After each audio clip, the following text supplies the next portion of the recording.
Tetapi perwira ini luar biasa. Ketika ketemu dengan Yesus, dia percaya dengan Yesus, dia memanggil dia Tuhan. Kalau perwira ini menunjukkan sikap kerendahan hati, dia panggil Yesus Tuhan, berarti dia datang sebagai hamba.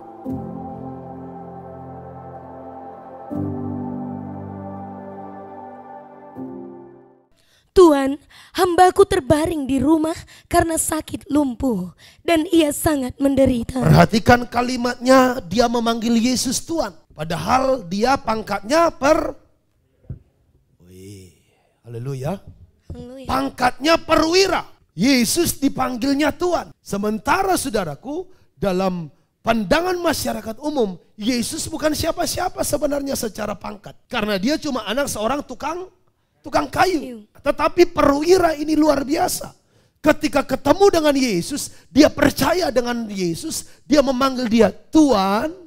Kalau perwira ini menunjukkan sikap kerendahan hati, dia panggil Yesus Tuhan, berarti dia datang sebagai hamba. Hambaku terbaring di rumah karena sakit lumpuh dan ia sangat menderita. Apa jawab Yesus? Yesus berkata kepadanya, aku akan datang menyembuhkannya. Ya, Yesus bilang, oke, aku akan datang. Makanya kalau orang datang dengan kerendahan hati, cepat-cepat dijawab Tuhan. Iya, amin. Makanya berdoalah dengan kerendahan hati. Bernyanyi dengan kerendahan hati. Amin. Melayani dengan kerendahan hati. Jangan, karena suaraku bagus nih, makanya dikasih Pak Gembalaku singer. Hanya Lucifer itu bagus suaranya, tapi sombong dilempar dari surga. Bayangkan orang sombong udah sempat masuk surga aja dilempar. Berarti kalau orang sombong masuk gereja, ke surga aja ditolak, di gereja gimana? Dibimbing. Saudara langsung main lempar-lempar aja.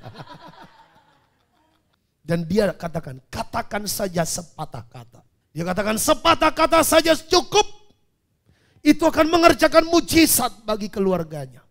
Mengerjakan mujizat untuk hambanya. Kenapa dia bisa berkata-katakan saja sepatah kata? Karena perwira ini punya pengertian yang benar terhadap Tuhan. Ternyata iman yang besar yang pernah dipuji oleh Tuhan Yesus. Iman yang berani mempercayai firman sekalipun hanya sepatah kata saja. Amin. Firman yang sederhana tapi dia pegang kuat. Itu ternyata iman yang sudah dipuji oleh Tuhan. Tak ada guna kita punya banyak pengetahuan firman, tapi tidak kita pegang teguh untuk dipercaya. Itu tidak akan berbuahkan apa-apa. Hari-hari ini saudaraku, ada banyak kita yang mungkin hafal ayat. Karena sudah sering dengar firman. Tapi pertanyaannya, dilakukan atau tidak? Dipercaya atau tidak? Kadang-kadang kita hanya percaya waktu khotbah. Selesai khotbah kembali lagi mengeluh hal yang sama. Perwira itu pulang dengan percaya. Saya rindu saudara pulang hari ini dengan percaya. Firman yang sederhana dapat mengerjakan mujizat yang besar. Dan ini terjadi kepada orang yang punya ciri-ciri seperti berikut. 1. Seperti perwira itu datang dengan sikap menghamba. Makanya orang sombong susah mengalami mujizat. Shalom. Hanya orang yang rendah hati yang akan mengalami mujizat.